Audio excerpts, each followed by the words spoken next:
So protocols అంశాన్ని మనం పరిశీలిస్తే ప్రపంచవ్యాప్తంగా జీవ వైవిధ్యాన్ని పరిరక్షించడానికి గాను కొన్ని ప్రపంచ దేశాల సమావేశమై ఏర్పరచుకున్నటువంటి సమావేశాలను ప్రోటోకాల్స్ అంటారు.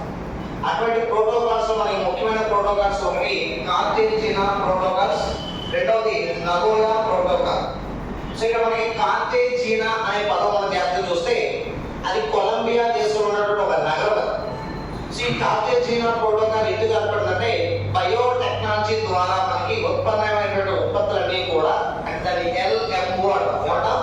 LMO అంటే living organization. So living modified organizations సంబంధించిన ఉత్పత్తులన్నిటి వల్ల మనం మానవునికి జీవ వైవిధ్యానికి నష్టం కలుగుతుంది.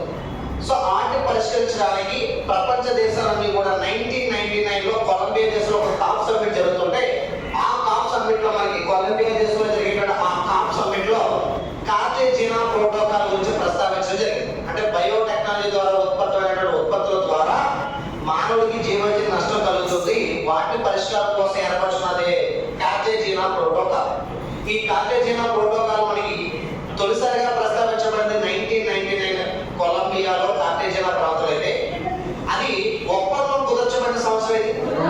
సో మనకి 2000 అనే ఇయర్ లో మనకి కార్టేజియా ఒప్పందం అనేది జరిగింది. మనకి కార్టేజియా ఒప్పందం మరి కార్టేజియా ఒప్పందం అమల్లోకి వచ్చింది 2003 సెప్టెంబర్ 11 వచ్చింది. సో భారతదేశం కూడా కార్టేజియాలో ఒప్పందంలో పాల్గొన్నది 2003 పాల్గొన్నది.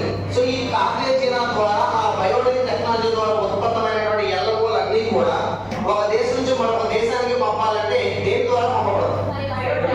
Bio safety so cleaning house.